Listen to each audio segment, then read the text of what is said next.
वात्सल्य मूर्ति दिव्य तपस्वी आध्यात्मों की राष्ट्र संत आचार्य श्री सुंदर सागर जी गुरुदेव की भव्य आत्माओं,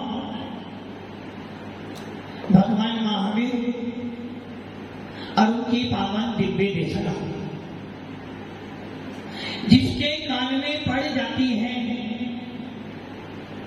भगवान महावीर की वितराग देशना जिनके कानों में पड़ जाती है, शायद वो अपने आप को सौभाग्यशाली समझता है कि कम से कम मुझे आज आत्मा का हित करने वाली वाणी मिली है, जिसको सुनकर मैं अपनी आत्मा का हित कर सकता हूँ। ऐसा शासन, ऐसा वितराग शासन हमें मिला है, जिस शासन की वाणी भी यदि एक बार मन से उपयोग पूर्वक सुन ली तो शायद हमारा परिवर्तन हो जाए। अभी आप सुन रहे थे, क्या सुन रहे थे? हो स्वतंत्र निष्कल निष्काम ज्ञाता दिष्टा आता। अब जब ये सुन रहे थे कुछ बोध हो रहा था क्या?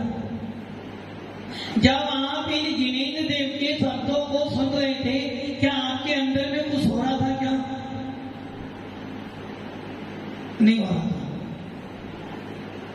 यदि इन शब्दों को सुनने के बाद भी यदि आपके अंदर में थोड़ा सा भी ये बोध नहीं हुआ कि मैं कैसा हूं, मैं हूं कैसा? स्वतंत्र। मतलब कि इसका अर्थ सीधा सीधा ये है कि भैया जी ने भजन बोल दिया, साधुओं ने अपने मन में उतार लिया और आपने सिर्फ ताली बजाई। और भव्य आत्माओं, सवेरे सवेरे भगवान का नाम सुनाई दे जाए, समझना पुण्यशाली हो। ना जाने कौन सी घड़ी में आपकी श्वास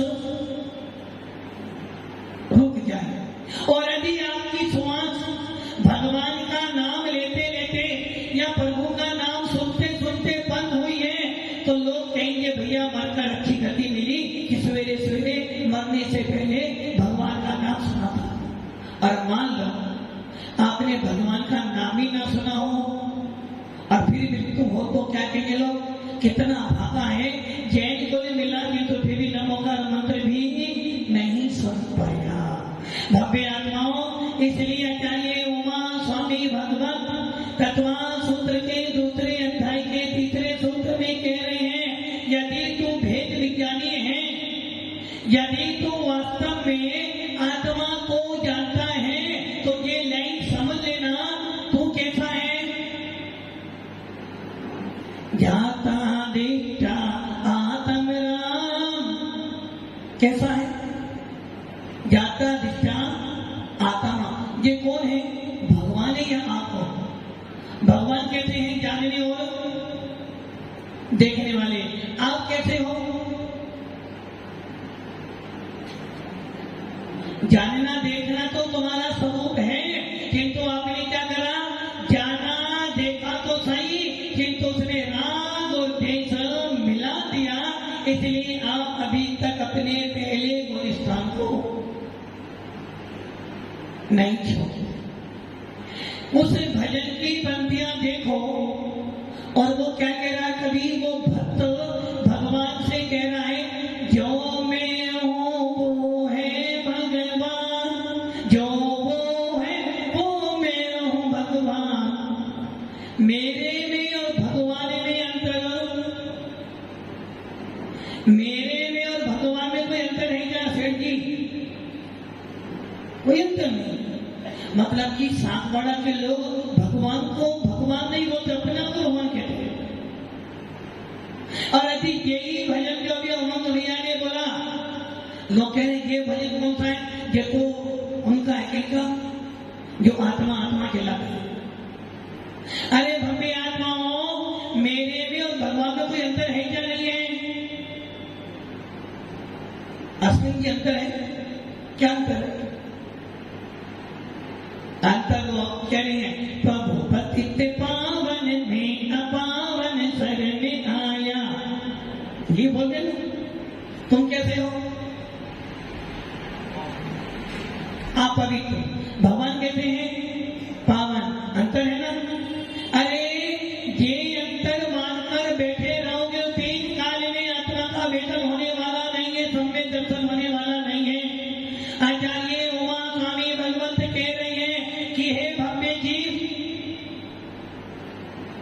उमंग भैया जी भव्य हैं। वो कह रहे मैं भव्य हूं।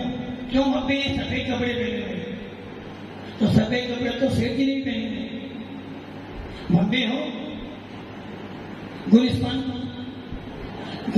पहना ही है किंतु भव्य हो। हाँ, मतलब कि सागवाड़ा के लोग सफेद कपड़े पहनकर आते, भव्य होकर गुलिस्तान पहना होता है। उमंग भैया कह रहे हैं मेरे सफेद कपड़े हैं, मेरी 2 गज मेरा गुलिस्तान 5 माइल, जो कि मैंने अपने अंदर उस आत्मा को जाना है, उस आत्मा का वेदन किया, जिसका वेदन करने के बाद फिर किसी और की अपेक्षा नहीं होती। मैं जग का करता क्या काम, होता स्वयं जगत परिणाम। सेठ जी भव्य होना तो दुकान, मेरे बिना दुकान, मेरे बिना घर, सब में दृष्टि जीव को ये कहता है भैया मैं किसी का करता। उमंग भैया ने ठान लिया कि मेरा कोई, मैं किसी का करना वाला नहीं हूं। मैं यदि किसी का कुछ कर सकता तो शायद पूरा सागवाड़ा महाराज बन जाता। राजू जी आप किसके करता हो? राजू जी किसी के करता हो?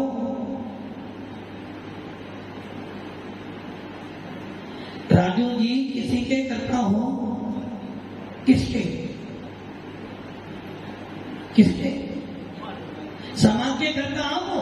हाँ, तो सेठ जी करता नहीं है समाज में, राजू जी करता है समाज के। मतलब कि राजू उठेंगे सब उठ जाएंगे। करता का मतलब क्या होता है? सबका करने वाला। अरे भव्य आत्माओं, यही मिथ्यात्व है, यही सबसे बड़ा मिथ्यात्व है कि मैं किसी का करता हूं। आचार्य कुंद स्वामी अष्टप्रौढ़ की गाथा नंबर 2, दर्शन भट्टा दर्शन भट्ट से नट्ठी निर्माणम सिंजंती, चलिए भट्टा दर्शन भट्टा न सिंजंती। और जब तक तुम्हारे में मिथ्यात्व पड़ा हुआ है तुम क्या कह रहे हो? मैं करता। किसके करता? धनपाल जी करता हो?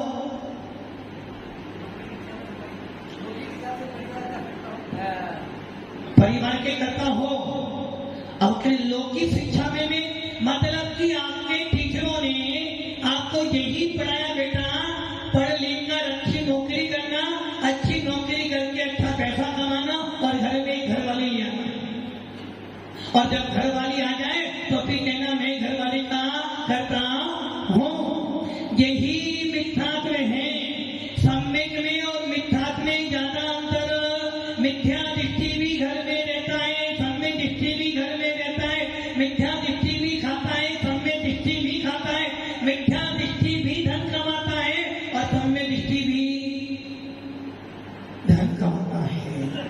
आपका भी घर है और हमारा भी।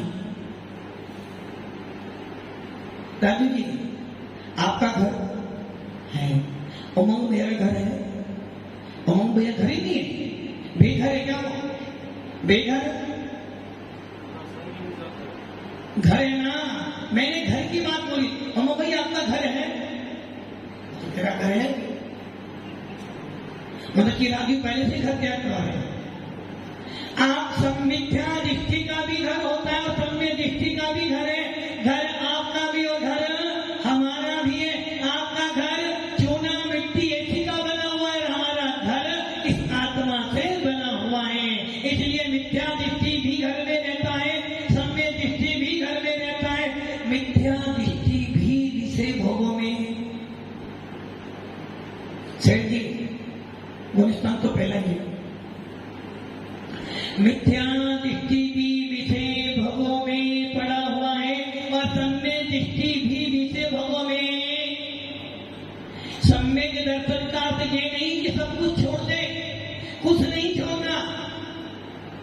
दिन में खाओ, रात में खाओ, धन कमाओ, दुकान कमाओ, कैसे भी कपड़े पहनो, कहीं भी जाओ, किंतु बस मिथ्या दृष्टि सम्यक दृष्टि में एक ही अंतर है। मिथ्या दृष्टि भी 5 इंद्रियों के विषयों में लिप्त है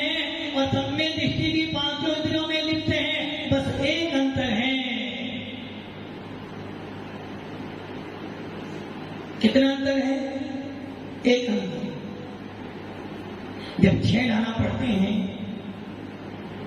और तीसरे गाल में जब अंतिम छंद पढ़ते हैं, क्या आता है? नगर नारी को प्यार का दाता देवे है में अमल है। मिथ्या दृष्टि और सम्य दृष्टि में कोई अंतर नहीं। सारी क्रिया जैसी मिथ्या दृष्टि की है वैसी सम्य दृष्टि के बस एक अंतर होता है, और वो अंतर क्या है? वो अंतर एक ही अंतर है। आप खाना खाते हो, खाना खाते हो, ऐसा खाना क्यों खाते हो? जीने के लिए खाते हो, खाने के लिए जीते हो?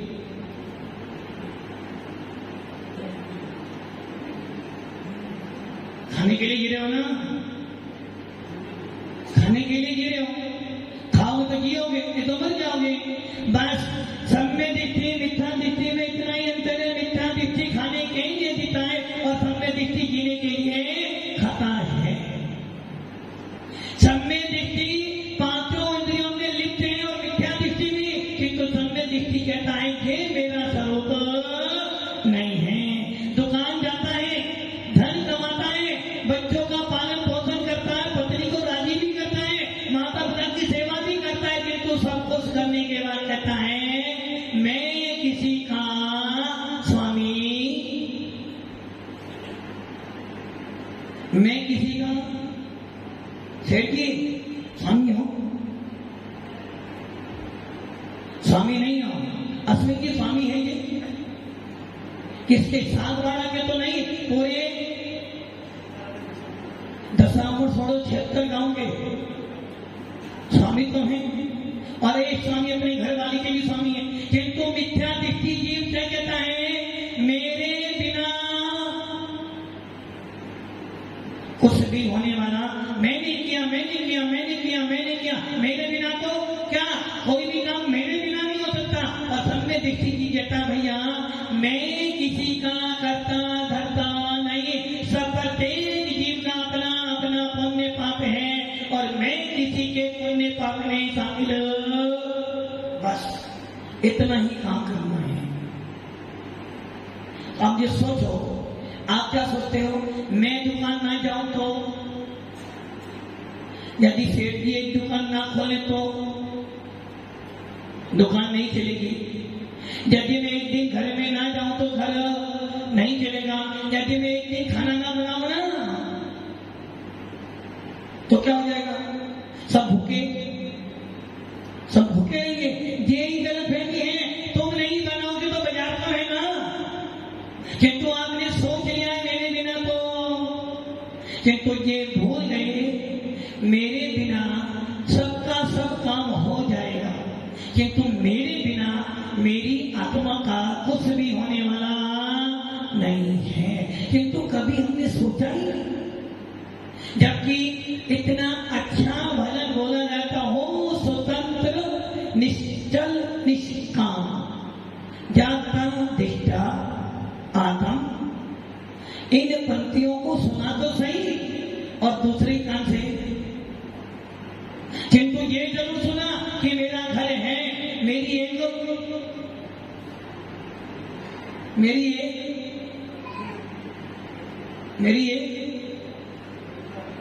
नहीं परिवार नहीं, पहले क्या बोलते?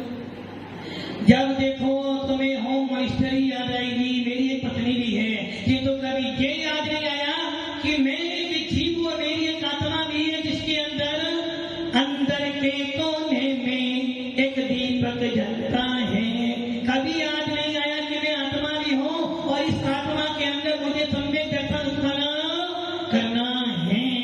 इसलिए आचार्य उमा स्वामी अपने प्रकाश सूत्र के दूसरे अध्याय के तीसरे सूत्र में कह रहे कि है भक्ति जीव, यदि भक्ति जीव बनना है, यदि तू मोक्ष मार्ग में बढ़ना चाहता है, यदि भेद विज्ञान प्राप्त करना चाहता है, यदि मुमुक्षु बनाना चाहता है, सुनील जी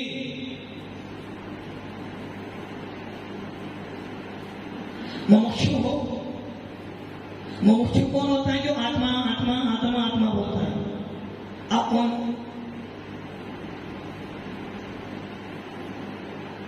राजू भैया मुमुक्षु हो, मुमुक्षु, क्योंकि आत्मा रखने से धनपाल जी मुमुक्षु हो, मुमुक्षु नहीं हो ना? क्या आत्मा चलाओगे? आत्मा हूं ये चलाओगे? मुमुक्षु मतलब जो मात्र आत्मा बोलते रहे वो कुछ ना करे, मुमुक्षु हो। जो मुमुक्षु होता वो कुछ नहीं करता। भव्य आत्माओं, यदि आपके अंदर मुमुक्षुपना नहीं है तो आप सब में दृष्टि भी मुमुक्षुपात होता है, मोक्ष जाने की इच्छा। असल में आप ये मोक्ष अभी तो माना भव्य आत्माओं, मुमुक्षु का अर्थ मात्र आत्मा का नहीं है। आत्मा रखने वाले कभी मुमुक्षु नहीं हो सकते, आत्मा की चर्चा करने वाले कभी मुमुक्षु नहीं हो सकते। और समीक्षात को पढ़ के अपने आप को मुमुक्षु कहने वाला कभी आत्मा का वेदन नहीं कर सकता। सच्चा मुमुक्षु को वो होता है जो आत्मा की चर्या करता है। अच्छा मोक्ष की इच्छा करने वाला तो वो जीव होता है जो भेद विज्ञान करा करता है। और एक सच्चा मोक्ष वो होता है कि देव सागुरु मिल जाए तो अपने आप को समर्पित कर सकता है, उसे कहते हैं मुमुक्षु।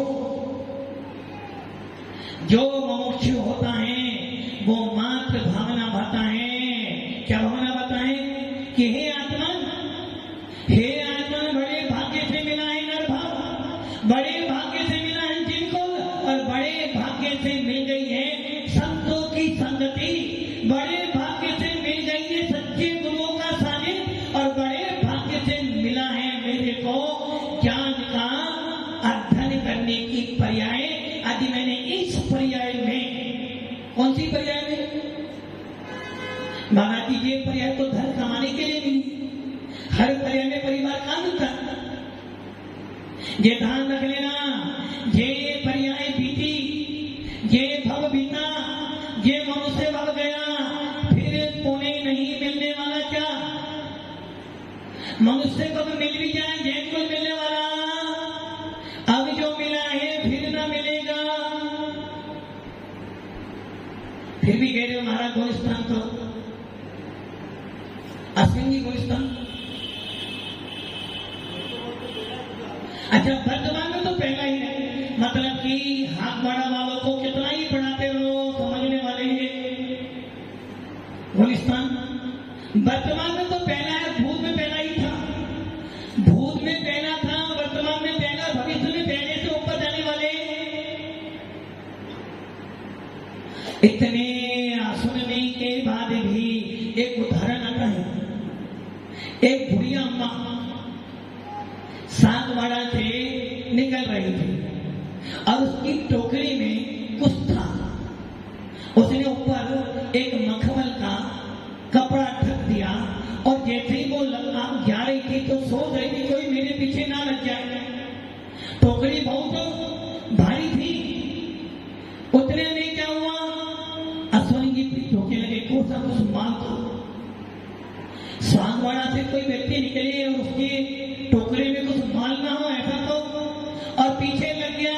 पीछे हमारे धनपाल जी भी आ गए और फिर राजू को भैया पीछे लग गए। अश्विनी को छोड़ना तो है ही नहीं, चारों लग गए और बुढ़िया के पीछे लग गए। बुढ़िया कह रही भैया कुछ नहीं है, सुनिए जान दो। अश्विनी से बोला कुछ नहीं, जान दो भाई। बोला नहीं झूठ बोलती है तुम। राजू से बोला भैया कुछ नहीं है, तो मन भरा मल, झूठ बोलते हो मेरे से। और सुनील भैया बोले मल झूठ इसमें जरूर पीला सोना तो है। आपको नहीं सेठ साहब जी हो गए और धनपाल जी बोले नहीं इसमें सोना तो जरूर है। और बुढ़िया ने कहा भैया नहीं, गांव का मल भरा हुआ मान जाओ। नहीं माने सुनील ने टुकड़ा देखा, वास्तव में मन था, वापिस हो गया। अश्विन और राजू जी बोले नहीं देखना तो है, ज्यादा देखा, वापिस हो गए। और सेठ जी बोले नहीं झूठ बोलते, उन्होंने हाथ भी डाल दिया। और जब हाथ डाला तो पूरा का पूरा हाथ, ये घटना तुम्हारी है। आचार्य कौन स्वामी, आचार्य गुणभक्त स्वामी आत्मा शोधन में कहते हैं कोई तो जीव ऐसे होते जो संसार में फंसते हैं, कुछ जीव ऐसे होते हैं जो सुनते हैं कि संसार आसान है और चले जाते हैं, और कुछ ऐसे होते जो संसार में ही मर। आदिनाथ भगवान बहुत समझा कि मान जाओ संसार में सुख नहीं, देखो वहां संसार देखा 83 लाख दूर तक याद नहीं आई आत्मा। और भरत जी के पुत्रों को बस इतना ही सुना संसार आसार और मुनि बनकर चले गए मोक्ष में। और कुछ जीव ऐसे भी हैं, सुनते भी हैं, जानते भी हैं, फिर भी पूरे के पूरे टुकड़े में जैसे हाथ लिप गया था वैसे ही संसार में इतने फंसे हुए कि उनके पास मरने के लिए भी समय। अब बताओ कैसे हुआ तुम्हें समय दर्शन की प्राप्ति? हर दिन हर पल बसे कि मैं मेरा घर, मेरे बच्चे, मेरी पत्नी, और मैं करने वाला कौन होता है? अश्विन जी कौन होता है मैं करने वाला? दुकान आपकी है, पत्नी, बच्चे, गाड़ी लाड़ी सब है ना, किसकी? आपकी। बस कौन बन गया? मैंने किया। पता है महाराज 2 महीने हो गए मैंने नहीं लाया, तो मैं अभी मैं आगे तो कोई आता ही नहीं, हमारे सेठ साहब कुछ बोलते ही नहीं थे, मैं लाया मैं। और सेठ से महाराज परमिशन मैंने दी, मैंने अभी मैं न जाता तो लाते ही नहीं आपको, क्या करा आपने? बस मैं रखा, और जो मैं रखेगा कभी भी भेद विज्ञान प्राप्त नहीं करेगा। आपको ये चिंतन कर मैं आत्मा हूं, मैं जीव तत्व हूं, और मेरे अंदर ज्ञान दर्शन में ज्ञाता दिष्टा आत्मग्राम हो। किंतु आपने क्या किया? विनश्वर वस्तुओं के पीछे मैं कर करके गुणस्थान अपने फैला। इसका अर्थ स्वामी कह रहे भैया अभी तेरा मोक्ष मार्ग, अभी तेरा मोक्ष मार्ग सर्वनियम मार्ग, कितना ही तू जैन लिख ले, कितना ही तू अभिषेक कर ले, कितना ही मुनि बन जाना, यदि भेद विज्ञान नहीं है, औपचारिक सम्मित नहीं है, तो तेरा मोक्ष मार्ग सर्वो नहीं। अभी तू भव्य है, गारंटी शेर की भव्य हो गुणस्थान को पहले। अच्छा आप लोगों का कौन सा है? गुणस्थान चौथा है, और सारे काम गलत करते हैं। जब तक आपका गणित मिथ्यात्व का त्याग नहीं होगा, जब तक आपके अंदर से अनंत अनुबंधी क्रोध मान माया लोभ नहीं जाएगी, जब तक आपके मिथ्यात्व प्रकृति मिश्र प्रकृति नहीं जाएगी, जब तक आप जरा सा कोई कुछ बोल को दे, यदि सामने वाला 2 बोलता है तो हम बोलो माँ, वो कह रही है महाराज जी हम नहीं बोलते, हाँ मंदिर में नहीं बोलते, महाराज के माता जी बनना है तो एकदम मौन, और घर में यदि मम्मी जी 2 शब्द बोल दे फिर तो सीधी महाभारत। वो कहावत है ना, वाणी ऐसी बोलिए मन का आपा खोए, और सुनने वाला 100 वर्ष तो फूट कर। कोई हमें छेड़ तो दे एक बार, फिर तो चुप हो, मतलब कि आकाशवाणी भी एक समय बाद चुप होती है, किंतु यदि एक बार हमें कोई छेड़ दे फिर तो बस ये समझ लेना। यदि आपको सम्य दर्शन प्राप्त करना है, निश्चित है आपको अपना गणित मिथ्या छोड़ना पड़ेगा। इस पंचम काल में सबसे बुरा यदि कोई मिथ्यात्व है तो वो है गणित मिथ्या, जिसके वशीभूत होकर आपको सच्चे देवता पुरुष दिखाई नहीं देते, जिसके वशीभूत आपको अपना चेतन भगवान आत्मा दिखाई नहीं देता। क्या करना है?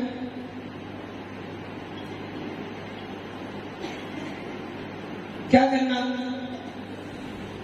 मिथ्या छोड़ना है, दादू जी छोड़ना है। कब छोड़ना? टीचर डे गया तो आज से किसी भी मंदिर में भूखे में जाना है महाराज, अपना मंदिर, अपने जब तक आपका ये नियम नहीं है कि मैं भी इतना शासन को छोड़कर कहीं भी माथा नहीं टेकूंगा, तब तक आपका गुलिस्तान सातों दिन के अलग अलग मंदिर बटे हुए हैं, और कोई विशेष काम आ जाए तब तो आ रही है श्राद्ध पश्चात, आ रही है दीपावली, जय लक्ष्मी माता हमको कुछ नहीं आता। भव्य आत्माओं, बहुत जरूरी है घरेट मिठा का त्याग करना, बहुत जरूरी है, बहुत बहुत बहुत जरूरी है अपनी आत्मा के अंदर सम्यक रूपी रतन को उत्पन्न करना। यदि एक बार सब में दर्शन उत्पन्न कर लोगे, आपका मोक्ष मार्ग शुरू हो जाएगा, भव्य हो जाओगे, और उसके बाद कुछ भी करना निश्चित हो जाएगा कि तुमको मोक्ष दो, और आपको मोक्ष सात बड़ा छोड़ना नहीं और मोक्ष मिलेगा नहीं, भव्य बनोगे नहीं, सात बड़ा छूटेगा नहीं। इसलिए भव्य आत्माओं, अपनी आत्मा के अंदर भेद विज्ञान उत्पन्न करो और अपना मोक्ष मार्ग पसंद करो। ओम नमः सिद्धे।